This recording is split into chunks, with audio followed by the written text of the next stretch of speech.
میں بہت اچھی مثال دیتے ہیں. میں مثال کو جو آپ کی خدمت میں پیش کروں، پھر اس کے بعد انشاءاللہ اپنے موضوع پر آتا ہوں. وہ اپنی ایک کتاب میں یہ مثال پیش کرتے ہیں، کہتے ہیں کہ جانوروں کی کئی اقسامیں ہوتی ہیں. جو کیڑے ہوتے ہیں، کیڑوں کی بھی بہت ساری اقسام ہیں. جہاں بہت سارے قسم کے کیڑے رہتے ہیں، اسی میں سے وہ اپنی کتاب میں ذکر کرتے ہیں کہ ایک طرح کا کیڑا ہے جس کا کام یہ ہے کہ جب وہ انڈے دینے کے لائق ہو جاتا ہے، جب اس کا وقت آتا ہے کہ وہ انڈے دے، تو وہ انڈے دینے سے پہلے ایک مخصوص جانور کی تلاش میں نکلتا ہے.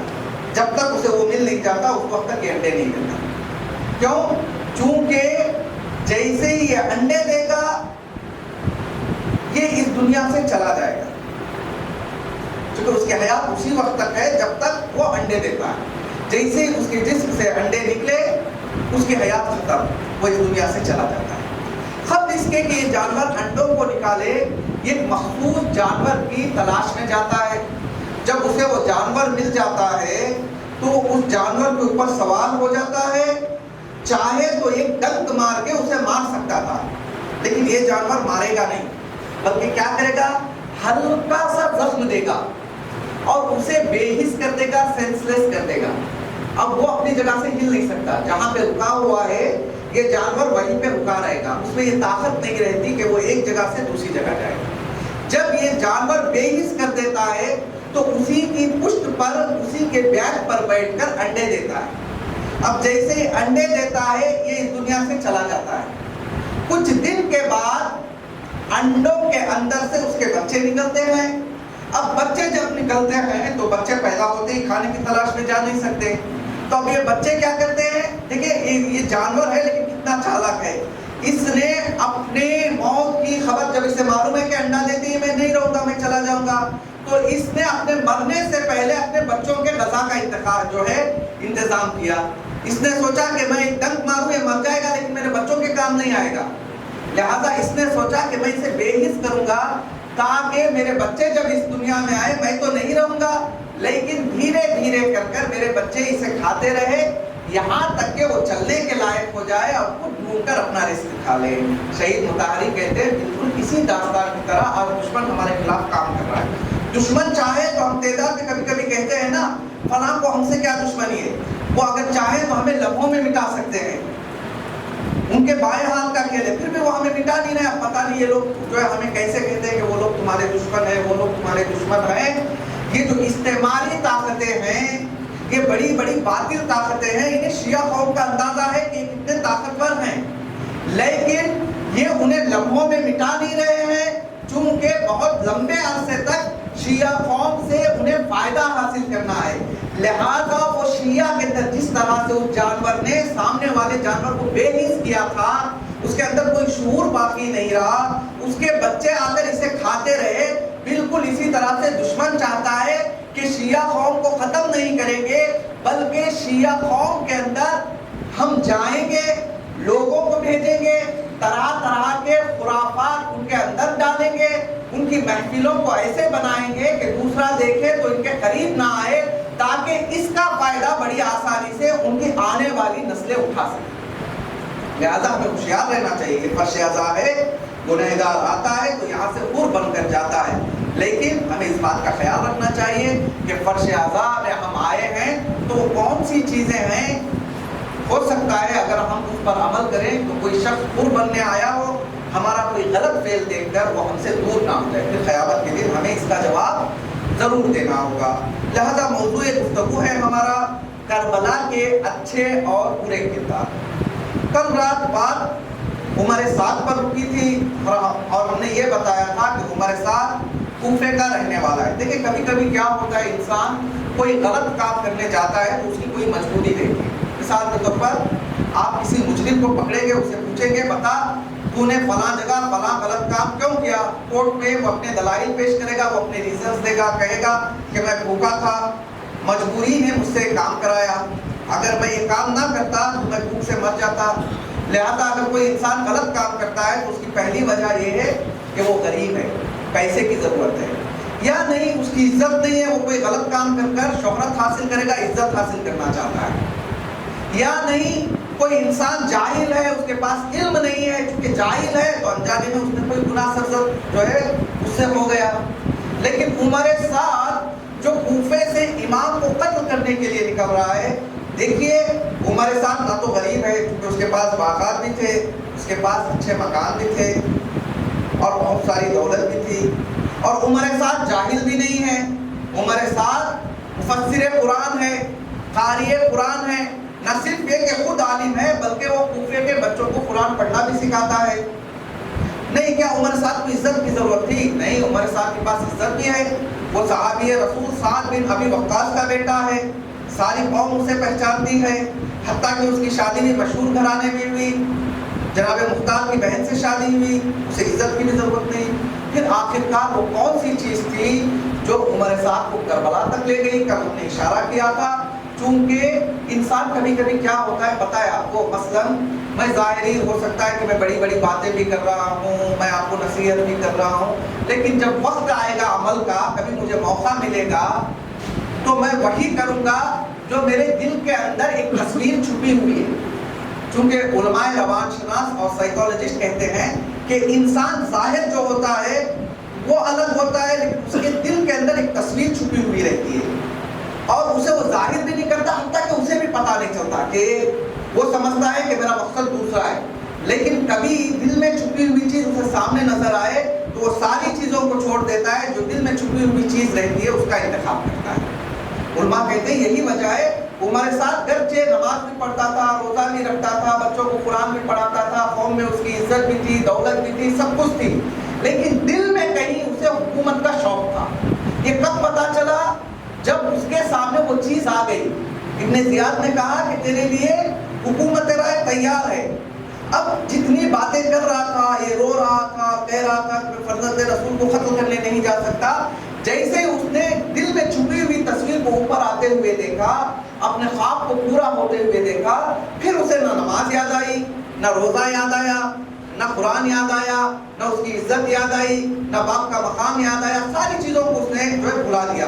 اس کے سامنے صرف اور صرف وہی چیز تھی جو اس کے دل میں چھپی ہوئی تھی. اس نے کہا جو بھی ہو جائے میرے دل کے اندر جو ہے اندر تصویر بنی ہوئی ہے وہ مجھے حاصل ہو کر ہی رہنی چاہیے.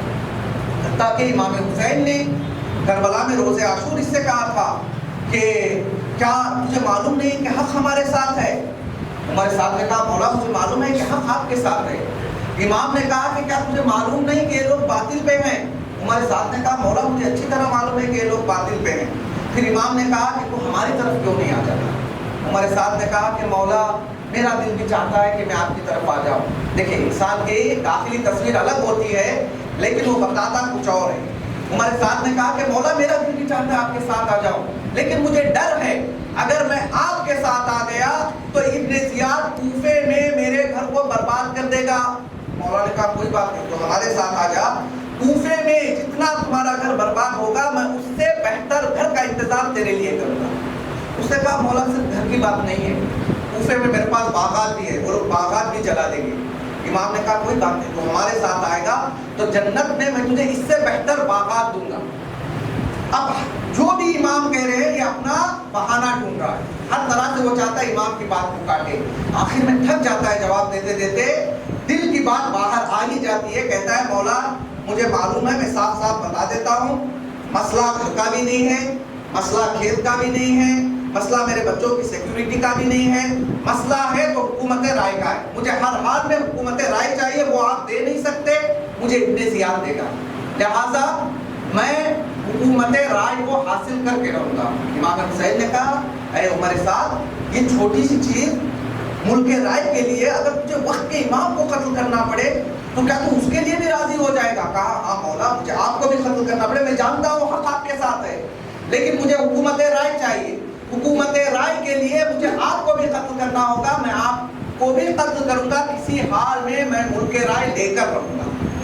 مولا نے کہا جس ملک رائے کا تو خواب دیکھ رہا ہے اس کا گندم اور ویٹ بھی تجھے نصیب نہیں ہوگا. تو ابن زیاد مولا کا مذاق اڑاتا ہے، کہتا ہے مولا کوئی بات نہیں، میں ملک رائے پہنچ جاؤں گا، اگر گندم نہیں ملے گا تو میں وہاں کے جو سے کام چلا لوں گا. اس نے ملک رائے کے آگے ہر چیز کا انکار کیا اور آخر میں نتیجہ آپ نے دیکھا کہ یہ کس بے دردی کی موت مارا گیا. لہذا ہمیں چاہیے کہ ہم گزشتہ واقعات سے درس لیں, جو غلطیاں انہوں نے کی وہ ہم نہ کریں. ہماری بحث اب تک یہاں تک پہنچی ہے. ہم نے پہلے شبث کی مثال دی. شبث کی کیا غلطی تھی؟ اس کا ایمان پختہ نہیں تھا, کیونکہ رسول پہ جب ایمان لایا پکا ایمان نہیں تھا. لہذا جیسے جیسے نہر بہتی گئی وہ موجوں کے ساتھ اپنے آپ کو بہاتا چلا گیا, یہاں تک کہ کفر کی موت مرا. پہلا. دوسرا نمونہ ہم نے پیش کیا بصرہ والوں کا. چونکہ بصرہ کو امام کی معرفت نہیں تھی, لہذا انہوں نے کہا کہ مولا, کچھ نے تو جو ہے دھوکہ دیا, کچھ لوگوں نے کہا مولا ہم بعد میں آئیں گے. اور کل ہم نے مثال دی عمر سعد کی. عمر سعد کی غلطی یہ تھی کہ اس کے دل کے اندر حکومت کا لالچ تھا, لہذا یہی لالچ اس بات کا سبب بنا کہ وہ امام کا ساتھ نہ دے سکا. آج جس ہستی کا تذکرہ کرنا ہے وہ ہستی ہے حضرت حبیب ابن مذاہب. کیونکہ آج کا دن انہی سے منسوب ہے. انشاءاللہ کوشش کریں گے جو بھی وقت باقی ہے صرف اور صرف کربلا کے اس اچھے کردار کے حوالے سے گفتگو. اگر جناب حبیب کو ہم تاریخ میں دیکھنا چاہیں تو سب سے پہلا واقعہ جناب حبیب کا ہمیں تاریخ میں یہ ملتا ہے کہ جناب حبیب کے والد گرامی جناب مظاہر نے رسول اسلام کی دعوت کرنی چاہیے. تو حبیب نے اپنے باپ سے کہا کہ بابا جان, اگر آپ رسول کی دعوت کر رہے ہیں تو میں چاہتا ہوں کہ میرے دوست نواسے رسول امام حسین علیہ السلام کی بھی دعوت ہے. دعوت نامہ پہنچا. ابھی مولا کے تشریف لانے میں وقت ہے. جناب حبیب گھر کی چھت پر پہنچ جاتے ہیں, مولا کا انتظار کرتے ہیں. انتظار اتنی شدت سے ہو رہا تھا کہ حبیب کا پیر پھسلتا ہے, حبیب اپنے چھت سے زمین پر آتے ہیں, حبیب کا انتقال ہو جاتا ہے. اب جناب مظاہر کو اس بات کا دکھ نہیں ہے کہ بیٹے کا انتقال ہو گیا. جناب مظاہر کو اس بات کی فکر ہے کہ ابھی رسول اور ان کے نواسے دعوت پر آئیں گے, اگر گھر میں میت ہوگی تو دعوت میں خلل ہوگا. جناب مظاہر نے ایک چٹائی منگائی, ایک بوریا منگایا, اس میں جناب حبیب کی لاش کو بند کیا, گھر کے ایک کونے میں رکھ دیا. رسول اسلام دعوت کے لیے تشریف لائے. رسول اسلام سے جناب مظاہر نے کہا کہ بسم اللہ شروع کیجئے. رسول نے امام حسین سے کہا کہ بیٹا حسین تم شروع کرو. امام حسین نے کہا کہ جب تک میرا دوست حبیب شروع نہیں کرے گا اس وقت تک یہ حسین بھی کھانا شروع نہیں کرے گا. اب کہا گیا حبیب کو بلاؤ. جناب مظاہر پریشان. واقعہ اور صورتحال تو کچھ دوسری ہے. آخر کار جناب مظاہر نے بتا ہی دیا کہ یا رسول خدا, آپ کے حسین کا انتظار کرتے کرتے حبیب چھت سے گر پڑے اور ان کا انتقال ہو گیا. اب ادھر حبیب کے انتقال کی خبر سنی, امام حسین بے چین ہو گئے. اپنے نانا سے کہنے لگے نانا مجھے آج میرا دوست واپس چاہیے, آپ دعا کیجئے, انشاءاللہ آپ کی دعا کا اثر یہ ہوگا کہ میرا حبیب زندہ ہو جائے گا. رسول اسلام نے لاش کو منگوایا, سامنے رکھا, ہاتھ دعا کے لیے بلند کیے, رسول نے دعا فرمائی تو جناب حبیب دوبارہ زندہ ہو گئے.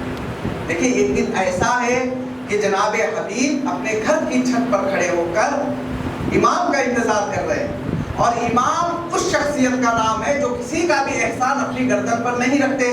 شاید امام نے کہا ہو کہ اے حبیب آج تو نے اپنے گھر کی چھت سے میرا انتظار کیا ہے, لیکن وہ دن بھی آئے گا کہ میں کربلا میں رہوں گا اور کربلا میں کھڑے ہو کر میں تیرا انتظار کروں گا. آپ سب کو پتا ہے کہ جب جناب زینب سلام اللہ علیہ نے دیکھا کہ میدان کربلا میں فوج پر فوج آ رہی ہے تو جناب زینب نے اپنے بھائی سے کہا کہ بھیا دشمن کے فوج پر فوج آ رہے ہیں, کیا ہمارا کوئی چاہنے والا نہیں ہے؟ مولا نے کہا بہن زینب کون میرا چاہنے والا ہو سکتا ہے, کون ہوگا جو اس عالم غربت میں آئے اور ہمارا ساتھ دے؟ جناب زینب نے کہا کہ بھیا مجھے آپ کے بچپن کے دوست حبیب کی یاد آتی ہے. دیکھیں جناب حبیب کوئی معمولی شخصیت نہیں ہے. جناب حبیب رسول اسلام کے بھی صحابی ہیں, اور جناب حبیب کی ایک خصوصیت تاریخ میں یہ بھی ملتی ہے کہ جب مولا کائنات کوفہ میں حکومت کر رہے تھے تو مولا نے ایک جو ہے مخصوص فورس کو تیار کیا تھا, اور جسے جو ہے شرطۃ الخمیس یعنی جمعرات والی پولیس یا جمعرات والے فوجی کا نام دیا گیا تھا, جو مولا کے خاص سپاہی تھے. ان سپاہیوں میں جناب حبیب کا بھی شمار ہوتا تھا. جناب حبیب مولا کائنات کے مخصوص صحابیوں میں سے.